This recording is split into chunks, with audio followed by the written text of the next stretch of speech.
We have one more responsive reading. And if you'll notice, I chose these because of what today is and what it means to each one of us in the Unitarian Church. On page 577, the title is, "It is Possible to Live in Peace." I will begin and you may respond.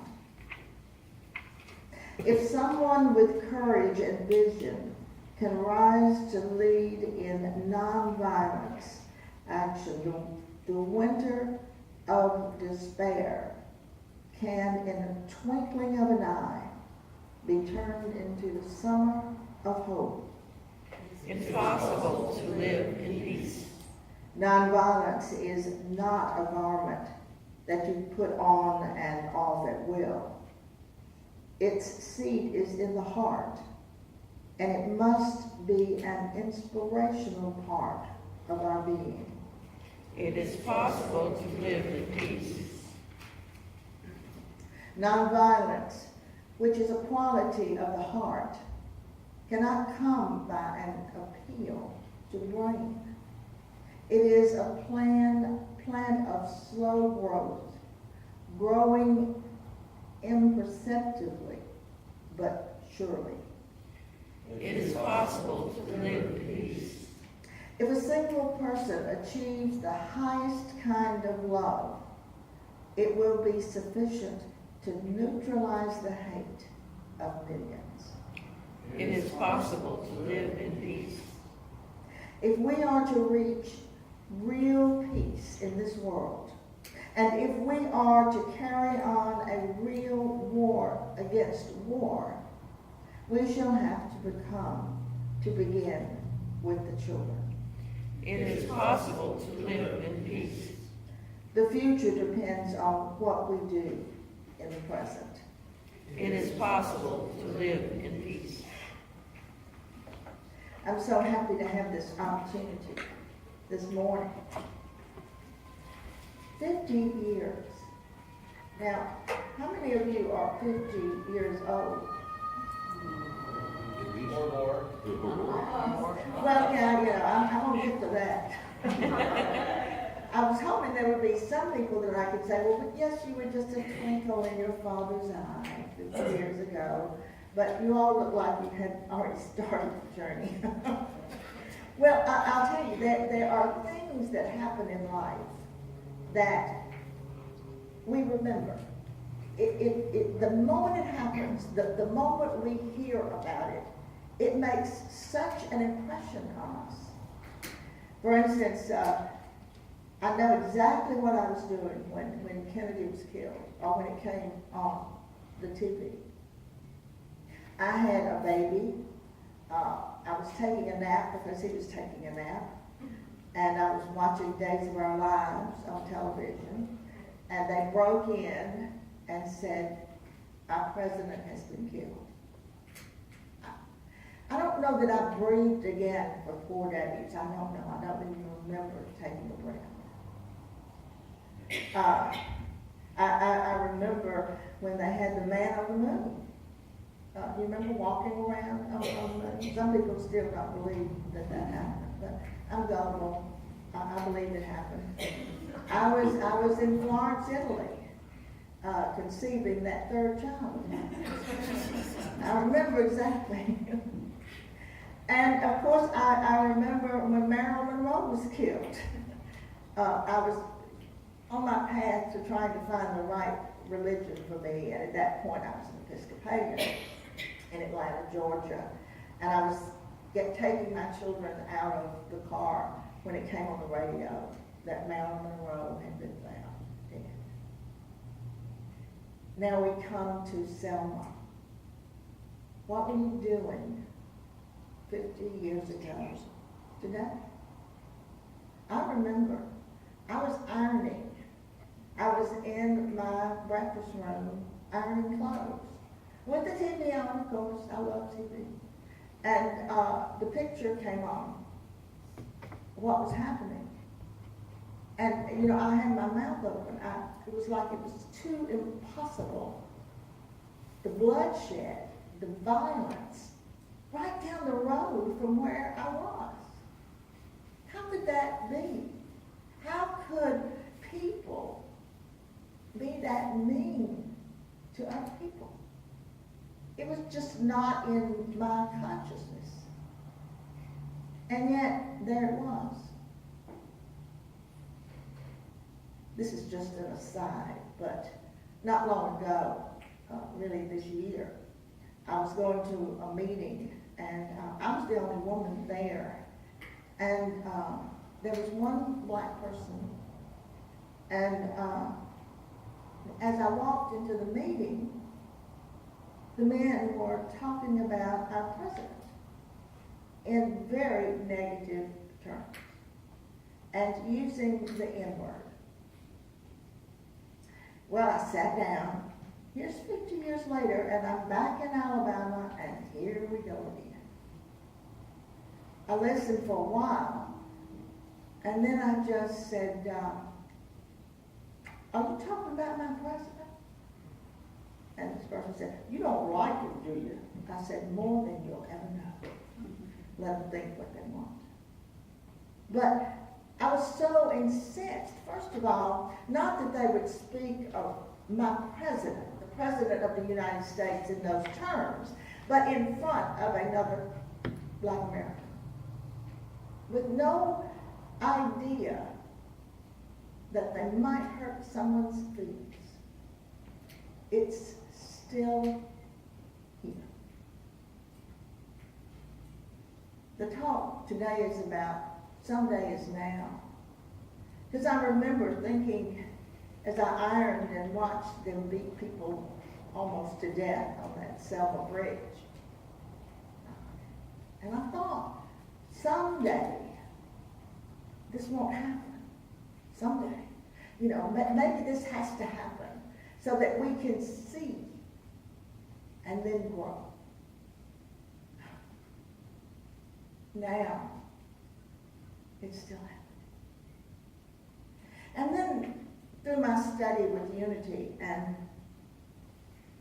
other metaphysical studies, I began to realize as they taught me that the point of power is always in the now. I have no power. I cannot eat last year's turkey. I may have pictures of it. I can plan for the future, but it's not here yet. And the only time that I have any power at all is now, at this moment. And so I decided that whenever the chance came for to make now important and to do, quote, the right thing, no matter what was happening, I needed to do that. And I realized that if we all do that, it changes the world. I've noticed that when I check out at Walmart and they ask me, how you doing, or, you know, afternoon or whatever, they always say, I say, great, I'm fabulous. And they smile. And I think, okay, I've lightened up this moment. Well, the day before yesterday, I checked out at Walmart, and I said, how are you doing, to the lady that was checking me out? And she said, great. And I realized, as you give, so do you receive.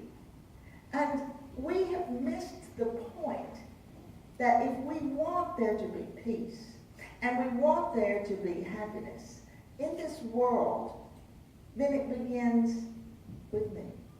It begins with you. Each one of us controls our destiny by what we do. Now, the focus is on the bridge today and yesterday. And I thought, I really can't do anything until I cross my bridge. Every one of us has a bridge to cross. every one of us has a difficulty to overcome. And unless we are willing to do that, we cannot help others to cross the bridge. I of course, was the Unity minister for so long, and I've had people call this ministry selfish. Because it's always talking about change yourself. Change, what you're doing. Don't you care about other people? Well, of course I care about other people, but I cannot help them until I help myself first. I can't throw the first stone until I've put a lot of Windex on mine. We all have issues. It may not be that bridge. It may be something else. But the only power that I have is to do something now. To do it now. To clean myself now. I don't like to talk about others, but of course now I'm going to do it. You know how when you say, God bless her, and then you're free to say anything you want. I want you to put that blessing out. But one of the reasons that I, quote, left the Christian church was because there was too much pointing fingers. There was too much, they don't know what they're doing. They are not right, and we are. It was like, no, wait a minute.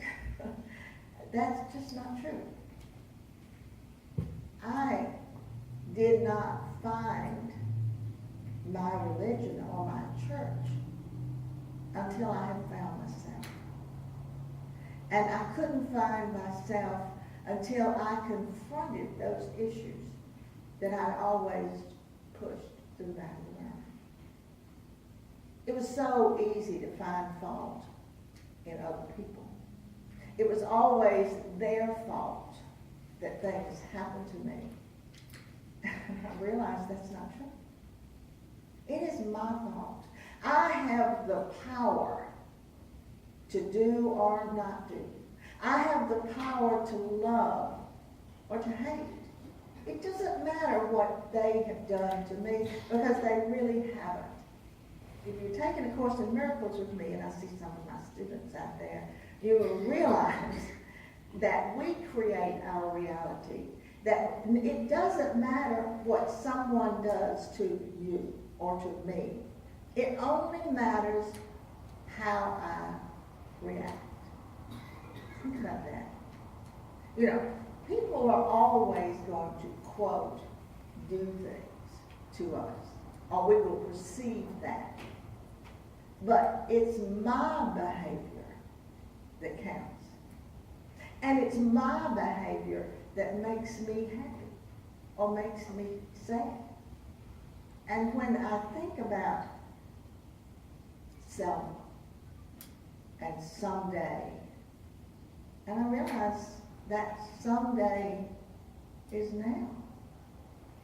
How are we now? And yesterday I got a tear in my eye when I was watching the president and watching them march across the bridge and see the lady that they had half beaten to death and left for bloody and dead on the bridge roll in her wheelchair and hold the president's hand as they walked across that bridge. It was wonderful.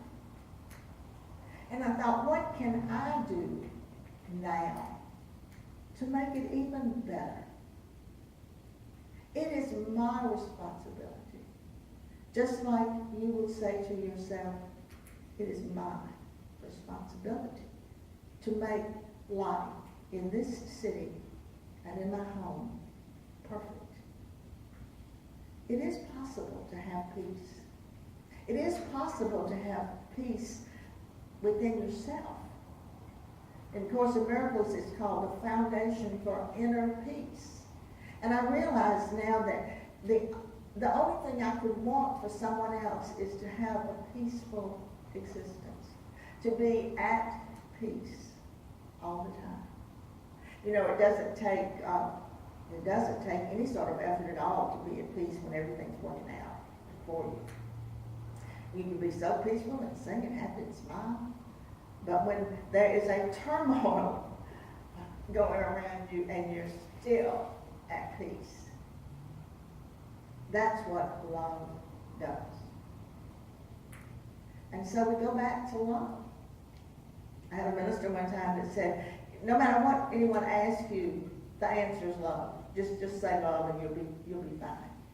Because love has the ability to be a solvent for everything in the barnacles that you have in your life.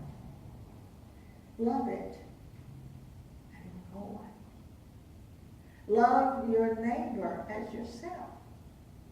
See, that's a big thing. But the point is, you can't love your neighbor until you love yourself. Because you can't give away something you don't have. I can't participate in the peace of the world until I have walked across my bridge. Until I have come to terms with me. I have let go of the past that just isn't working. Each one of us has walked the path. Just like there's more to do in that march from Selma, there's more to do in our lives. You climb that mountain. You know what I'm talking about. You climb that mountain, it's hard. And you think, when I get to the top of this mountain, I'm finished. And you know what? We get to the top of the mountain, you see that there's another one over there. But I can see it. And I'm probably in pretty good shape. Because I climbed that mountain, and I can climb another one. It's going to be a little easier. And that's what happens is, the more we look at who we really are, and the more we don't accept what we don't like, and we change what we don't like, the easier it is to do the next time. And of course the goal is to become the Christ. For there is the Christ in every one of us. And I'm not talking about Jesus. I'm talking about the Christed energy. The Christed consciousness exists in every one of us. But we have to recognize it and be willing to do what it takes to achieve that. God is love. You know that. So I must become the love that I want. In fact, we all must become what we want in life. You want somebody fabulous and loving and kind and all that stuff that we all want, then I have to become that. I have to become that myself, because like attracts like. I can't be mean and hostile and hate and expect to attract someone loving and carefree. It won't happen. But we are in the right place, this Unitarian church. We are in the right place. We have done it so far. We have accepted people who are not exactly like us. And just as Reverend Lynn said, I'm tired of being just accepted, and I'm tired of being tolerated. I want to be loved. I want to feel your love. And I want you to feel mine. And with that I say, God is good.